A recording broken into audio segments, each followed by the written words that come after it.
18세기 독일의 철학자 임마누엘 칸트는 순수 이성 비판이라고 하는 책을 썼습니다. 칸트는 순수 이성 비판에서 우리의 인식은 전적으로 나, 곧 주체에 의하여 구성되어진다고 말을 했습니다. 칸트는 순수 이성 비판에서 이런 말을 했습니다. 사고하는 존재자로서 나는 나의 모든 가능한 판단들의 절대적 주체이고 나 자신에 대한 이 표상은 어떤 다른 사물의 수로로 사용될 수 없다. 쉽게 말하면 칸트는 내가 주체가 되어 모든 사물을 본다고 말을 했습니다. 내가 주인이라는 것이죠. 내가 주체라는 것입니다. 칸트 이후 근대와 현대의 많은 사람들은 이 주체 개념을 통하여 모든 사물을 보기 시작했습니다. 그래서 현대인들은 자기가 주체가 되어 인생을 살아나가야 한다고 생각했습니다. 이 주체의 개념은 한편으로는 현대인의 인간성을 회복했다고 하는 차원에서는 긍정적인 면이 있지만 다른 한편에서는 인간 중심적인 이기주의에 빠질 위험성을 함께 내포하고 있습니다. 인간은 아담 이래로 원죄에 빠져 죄 가운데 있기 때문에 나의 주체를 강조하는 순간, 곧 나의 주체를 강조하는 순간, 죄에 빠진 인간은 스스로 자기만을 위하고 이기적인 사람이 될 수 있고, 자기에게 찬송하고, 자기에게 영광을 돌리는 그런 사람이 될 수도 있습니다. 이사야 43장 21절에 이 백성은 내가 나를 위하여 지었나니 나를 찬송하게 하려 함이라고 말씀했습니다. 하나님이 없는 인간의 주체는 자기를 찬송하지만 하나님이 있는 주체는 하나님을 찬송하는 주체적 인간이 되는 것입니다.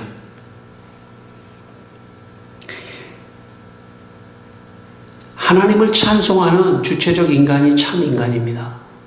주체를 갖지 말라는 것은 아닙니다. 하나님이 없는 주체를 가지면 그 사람은 교만하게 되고 자기만을 알게 되고 이기주의에 빠지게 되고 자기를 찬송하게 되고 자기를 찬양하게 되는 그런 사람이 되기 때문에 하나님이 없는 주체는 오히려 저주일 수 있습니다.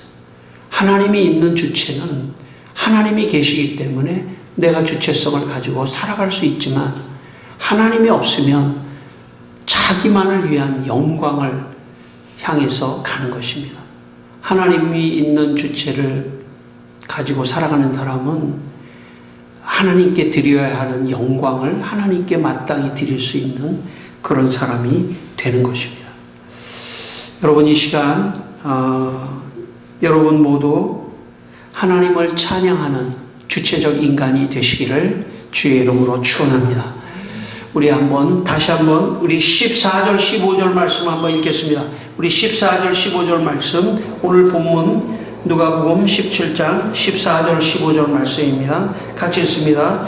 보시고 이르시되 가서 제자들에게 너희 몸을 보이라 하셨더니 그들이 가다가 깨끗함을 받은지라 그 중에 한 사람이 자기가 나은 것을 보고 큰 소리로 하나님께 영광을 돌리며 돌아와. 여기 보시면 여러분 예수님께서 예루살렘으로 가시다가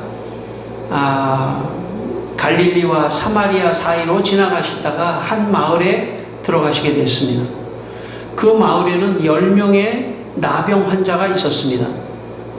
그런데 그 나병 환자들이 예수님이 지나가시는 것을 보고 멀리서 예수님 우리가 나병에 걸렸습니다. 우리를 고쳐주십시오 라고 소리쳤습니다.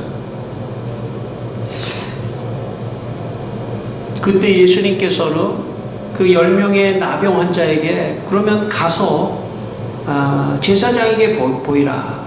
물론 아직 낫지 않았습니다. 그렇지만 이 사람들이 믿음을 가지고 제사장에로 갔습니다. 그런데 여기 14절에 보니까 가다가 깨끗함을 받은지라 이렇게 말씀합니다.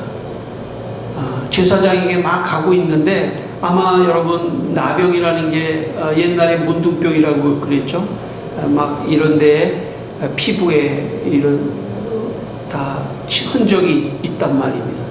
그런데 가다 보니까 이 나병이 나았다는 것을 느꼈어요. 10명 모두가 느꼈는데 그런데 자기들이 이제 10명 모두가 느껴서 보니까 9명은 그냥 빨리 제사장에게 가서 자기가 나았다는 것을 증명받기 위해서, 당신 제사장은 의사의 역할도 했기 때문에 나았다는 것을 증명받기 위해서 제사장에게 달려갔습니다. 그런데 한 사람은 여기서 큰 소리로 15절에 보시면 하나님께 영광을 돌렸습니다. 9명은 그대로 제사장에게 가고 1명은 하나님께 영광을 돌렸습니다. 제가 옛날에 소망교회 대학부를 가르쳤던 그런 때가 있었습니다. 여름에 수련회를 마치고 어른들이 드리는 저녁 예배에 특송을 순서를 맡았습니다. 당시 교육부에서 제가 그 밑에 교육부 전도사로 있었는데 교육부에 담당하는 목사님이 저에게 우리 교회 분위기는 조용한 걸 좋아하기 때문에 찬양을 할 때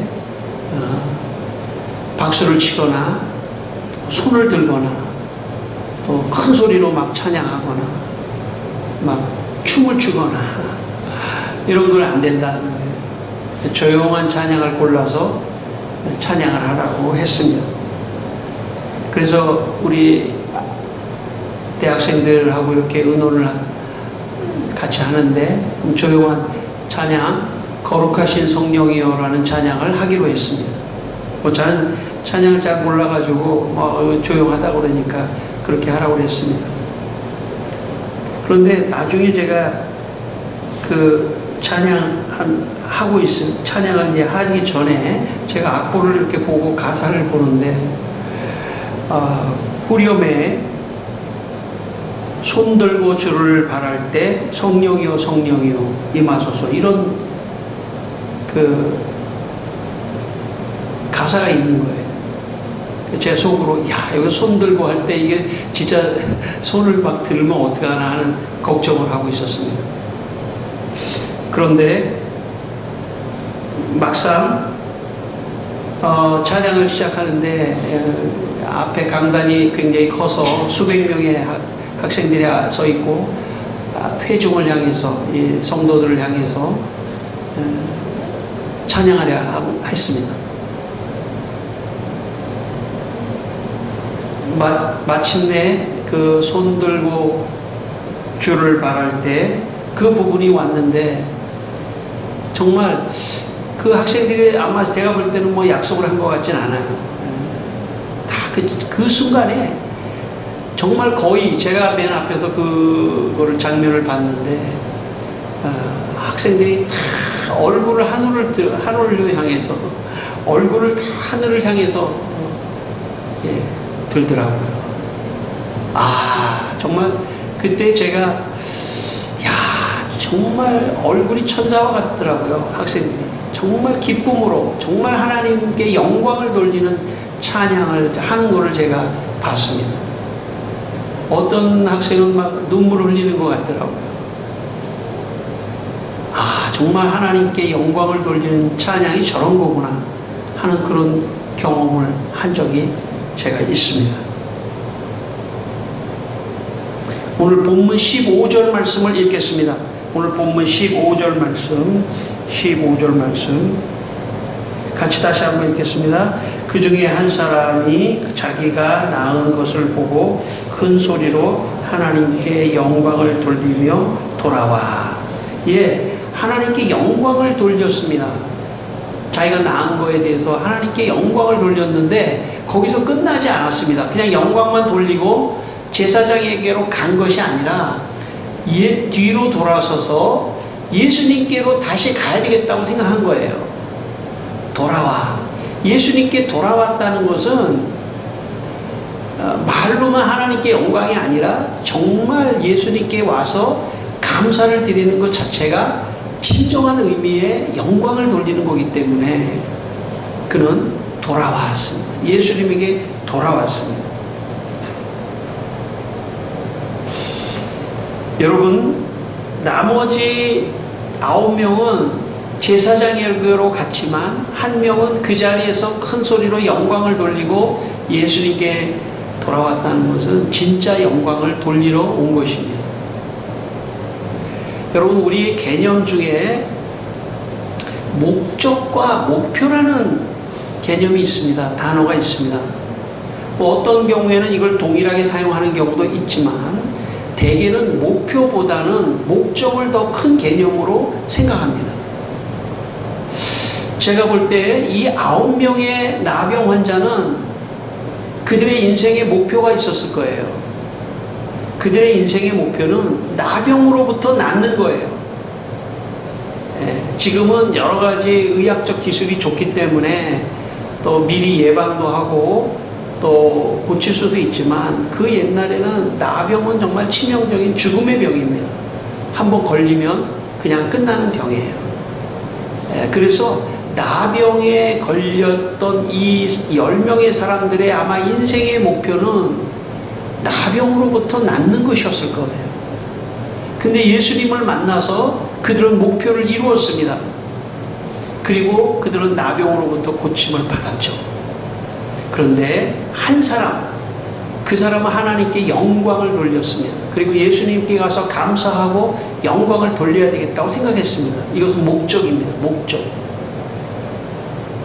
나병으로부터 낫는 것은 목표라면 그 결과로서 그 나병이 나은 것에 대한 결과로서 마지막 목적은 뭐냐? 하나님께 영광을 돌리는 것이죠.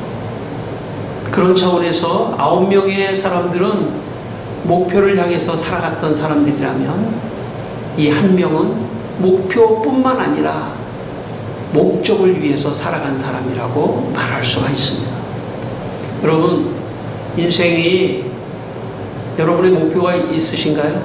여러분 목표가 있으시죠? 여러분 개인적으로 목표를 다 이루시기를 바랍니다. 그런데 그 목표가 끝이 아니라는 것이죠. 그것을 이룬 다음에 이 목표를 이룬 목적이 무엇인가를 질문해야 돼요. 내가 이룬 이 목표의 목적은 하나님께 영광을 드리는 겁니다. 그걸 통해서, 그 목표를 이룬 걸 통해서 결국 결과론적으로 모든 영광을 하나님께 돌리는 것이, 그것이 인생의 마지막 목적인 것입니다. 인생이 목표적 인간이 되면 안 돼요. 목표적 인간이 되면 안 됩니다. 목적적 인간이 되어야 됩니다. 오늘 여러분 말씀을 같이 우리가 대하면서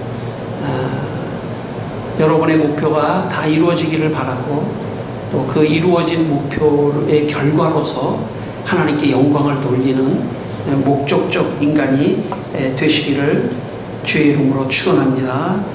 오늘 16절을 또 읽겠습니다. 16절 말씀입니다. 같이 한번 읽겠습니다. 같이 읽습니다. 예수의 발 아래 엎드려 감사하니 그는 사마리아 사람이라. 예. 여러분, 9명은 그냥 제사장으로 가고 역사 속에 이 사람들이 어떻게 됐는지 알 수 없습니다. 역사 속에. 아마 그 사람은 그냥 자기의 나병이 나서 그냥 살아갔겠죠. 근데 오늘 성경에 기록된 이 한 사람의 나병 환자는 예수님께 와서 엎드려 감사하며 예수님에게 영광을 돌렸습니다. 여러분, 여기에 엎드린다고 하는 것은 성경에 상징적으로 엎드린다는 것은 예배를 드린다는 그런 뜻입니다. 여러분, 하나님께 영광을 돌리는 게 어떻게 하는 게 영광을 돌리는 걸까요? 예배를 드리는 것입니다.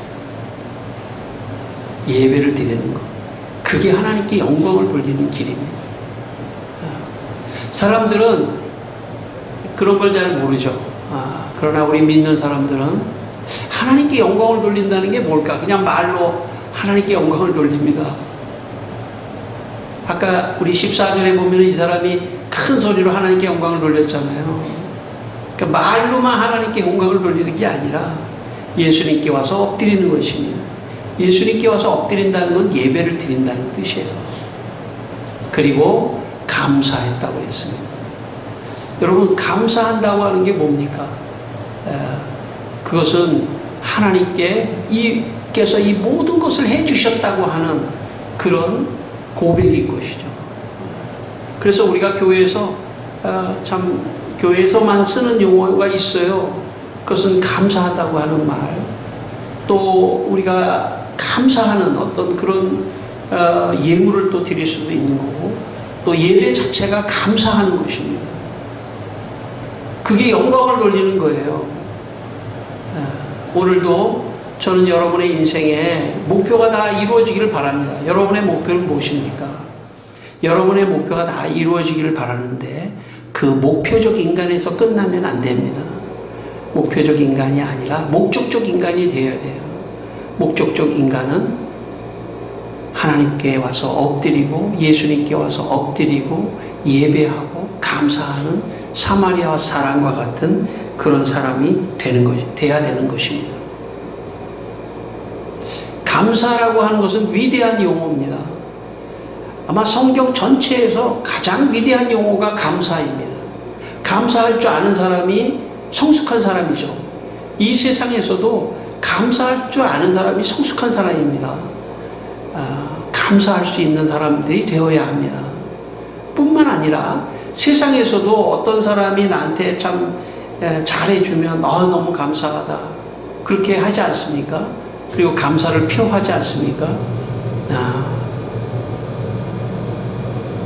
우리가 하나님께 감사하는 그런 마음이 있어야 됩니다. 감사가 곧 하나님께 영광을 돌리는 것입니다. 그러니까 하나님께 감사합니다. 하나님 감사합니다 라고 고백하는 것 자체가 하나님께 영광을 돌리는 길이라는 것입니다. 16세기 프랑스의 종교개혁자 존 칼빈은 감사에 대하여 이런 말을 했습니다. 우리는 모든 것을 마치 그의 손을 통하여 받듯 함으로써, 하나님의 손을 통해서 받듯 함으로써 그 모든 것에 계속적인 감사가 수반되어야 합니다.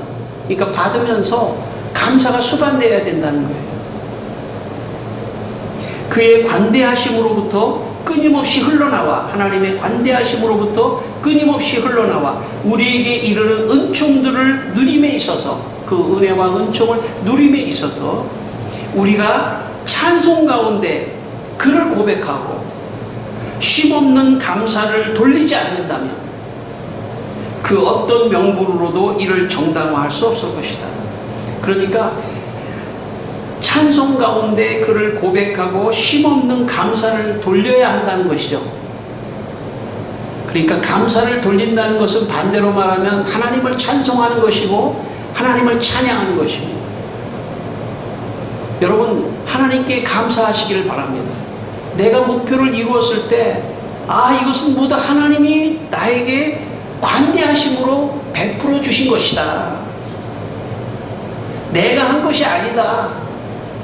여러분, 내가 했다고 생각하면 감사가 나오지 않아요.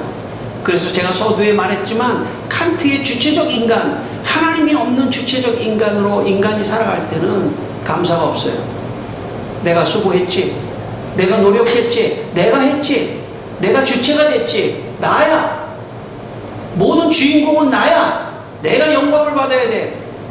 그런 것이지만 하나님이 은총으로 내게 주셔서 내가 이 목표를 이루었다고 생각할 때는 감사가 나오는 것입니다. 그 감사가 나오면 결과적으로 하나님께 예배하며 하나님을 찬양하며 하나님을 높이며 하나님께 영광을 돌리는 삶이 되는 것입니다. 그런 사람이 진짜 성공한 사람입니다. 목표를 이룬 사람이 성공한 사람이 아니에요. 목적을 이룬 사람이 성공한 사람입니다. 그 목적은 하나님께 영광을 돌리는 그런 사람. 오늘 칼빈이 말한 것처럼 감사하는 사람. 저는 여러분의 인생에 하나님께 감사하는 분들이 되시기를 바랍니다. 여러분이 어떤 일을 이루고 성공했을 때 하나님께 감사하셔야 돼요. 이 모든 것은 하나님이 하셨으면 하나님 영광 받아 주십시오 라고 하나님께 감사하는 것입니다. 시편 50편 23절에 이런 말씀이 있습니다. 감사로 제사를 드리는 자가 나를 영화롭게 하나니. 여러분, 감사로 제사를 드린다는 얘기는, 제사라는 것은 구약적 표현이지 신약적 표현으로 한다면 제사를 드린다는 것은 예배를 드린다는 뜻입니다. 감사로 예배를 드리는 자가 나를 영화롭게 한다고 그랬습니다. 그러니까 우리가 예배를 드리는 것은 감사 예배예요. 하나님 감사합니다. 내 인생을 여기까지 축복해 주신 것을 감사합니다. 어쩌면 믿음으로 하나님, 지금은 내가 축복을 받지 않았지만 나를 축복해 주실 것을 믿고 감사합니다. 2025년 우리는 앞으로 아직 다가오지 않았지만 더 놀라운 일을 하나님께서 주실 줄 믿고 감사합니다. 모든 것이 감사의 예배인 것입니다. 저는 시편 기자와 같이 여러분 감사로 하나님께 예배를 드리며 하나님께 영광을 드리는 분들이 되시기를 바랍니다. 오늘 본문 17절 18절 말씀 다시 읽겠습니다. 17절 18절 같이 읽습니다. 예수께서 대답하여 이르시되 10사람이 다 깨끗함을 받지 아니하였느냐? 그 9은 어디 있느냐? 이 이방인 외에는 하나님께 영광을 돌리러 돌아온 자가 없느냐 하시고. 지금 15절과 18절에 보면 하나님께 영광이라는 단어가 2번 나오지 않습니까? 오늘 이 본문의 포인트는 하나님께 영광을 돌리는 거예요. 방법에 있어서는 엎드리고 예배하고 감사하는 게 방법이라면 더 본질적인 포인트는 영광을 돌리는 것입니다. 예수님께서 이렇게 말씀하셨습니다. 야, 10명이 다 깨끗함을 받지 않았냐? 9은 어디 갔냐? 이런 말씀을 하신 걸 보면 예수님의 기대는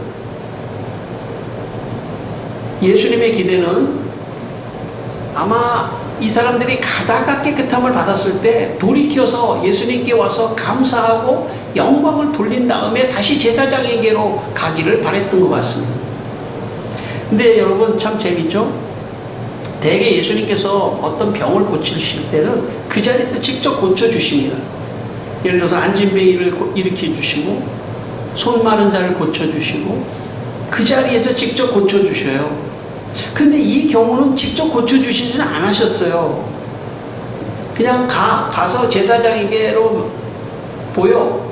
그러니까 이 사람들에게 약간의 믿음이 있었던 거죠. 약간의 믿음. 가다가 이 사람들이 나았을 때 어떻게 하는지를 예수님이 좀 보신 것 같아요. 그런데 그 중에 9은 어디 갔느냐? 9은 어디 갔느냐? 너 한 사람만, 이방인 사마리아 한 사람만 왔는데 9은 어디 갔느냐? 오늘 예수님이 9은 어디 갔느냐를 더 강조하시는 것 같아요. 하나님께 영광을 돌려야 될 9은 어디 갔느냐?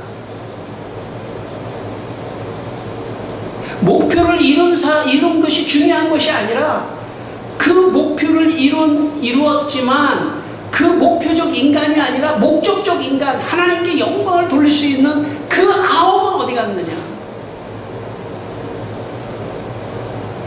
그 9은 어디 갔느냐? 여러분, 신앙생활을 하면서 제가 성도들을 이렇게 보면요, 복 받고 그냥 교회를 떠나는 사람도 있더라고요. 제가 볼 때 그 사람은 9명 중에 한 사람이에요.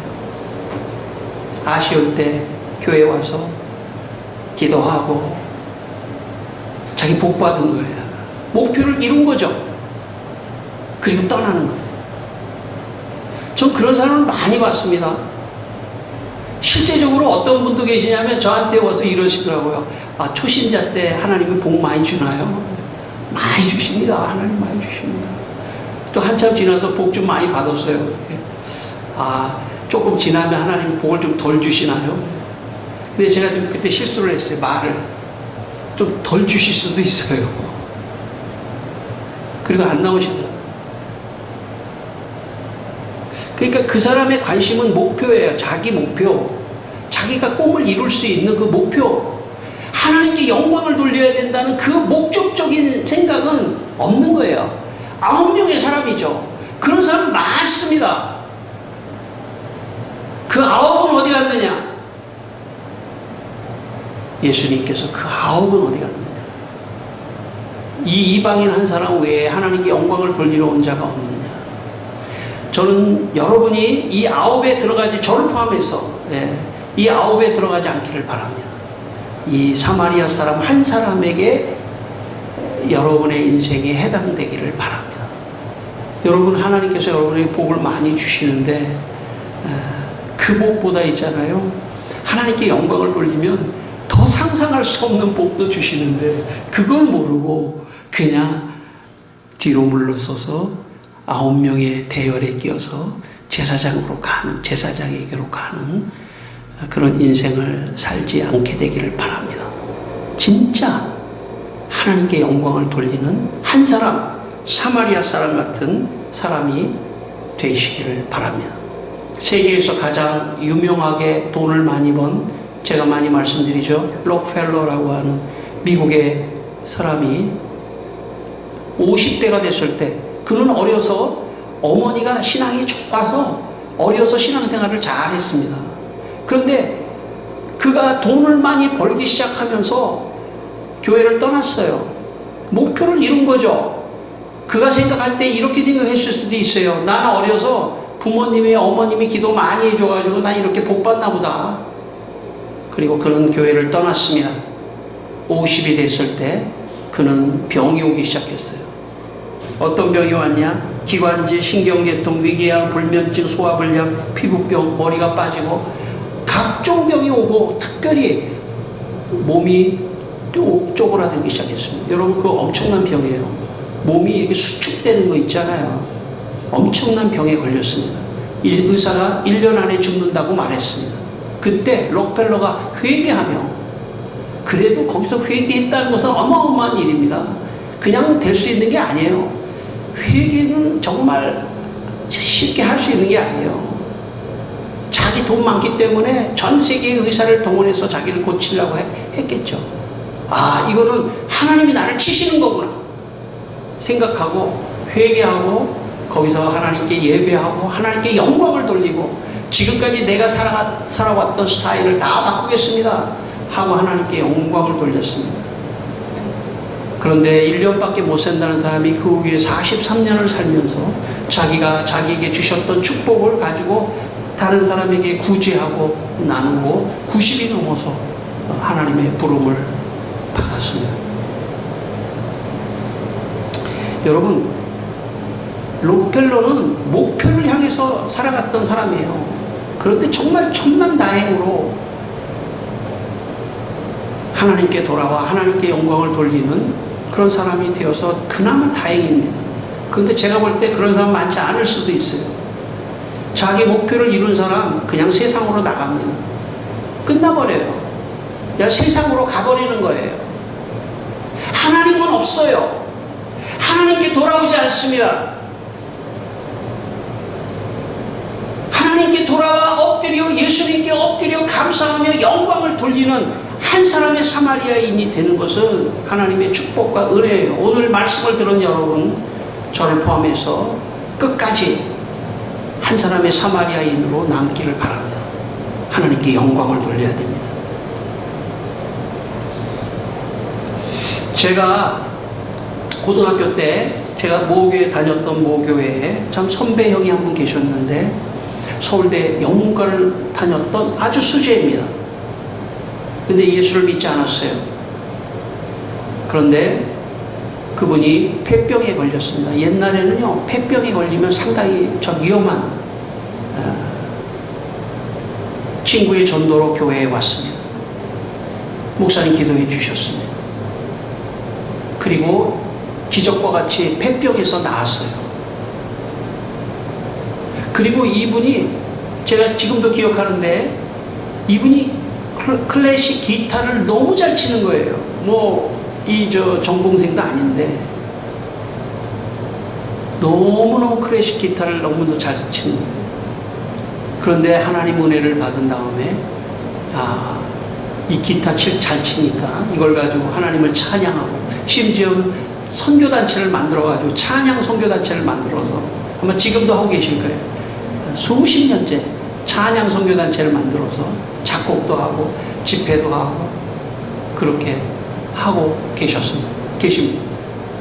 그 후에 그분이 신학을 공부해가지고 정말 세계적으로 유명한 미국의 하버드, 예일, 영국의 캠브리지 대학에서 박사학위를 받아서 또 성서학 박사도 가지고 계시고, 장신대에서 교수로 가르치기도 하시고 그런 분이 계십니다. 여러분, 하나님께 영광을 돌려야 돼요. 내가 나에게 주셨던 모든 축복을 나누고 영광을 하나님께 돌리는 사마리아 사람 같이 되어야 합니다. 하나님은 하나님께 영광을 돌리는 사람을 사용하십니다. 9명의 나병에서 치유받은 9명을 사용하지 않아요. 더 이상 그 사람을 사용하지 않습니다. 사용할 수 없어요. 세상으로 가버렸기 때문에 한 사람, 사마리아 사람을 사용하시는 거예요.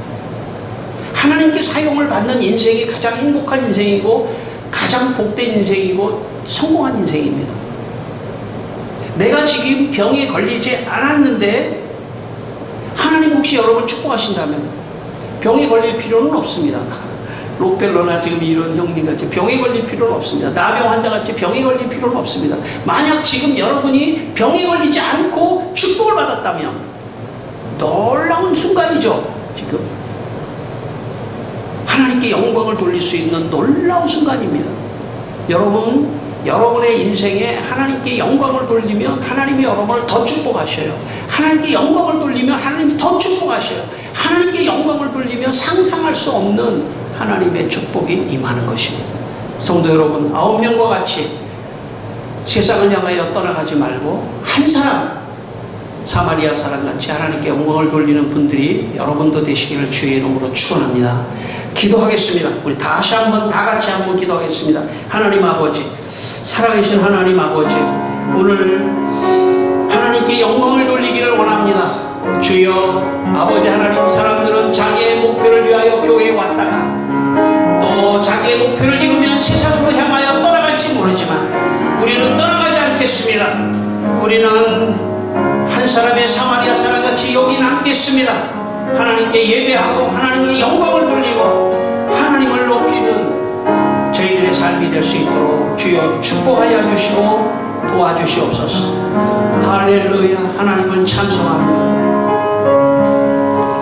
하나님 아버지, 이 시간 우리 성도들이 하나님께 감사하며 하나님께 예배하며 하나님께 영광을 돌려서 하나님이 주시는 큰 축복을 받으며 살아가게 하여 주시옵소서. 예수님의 이름으로 기도드립니다. 아멘.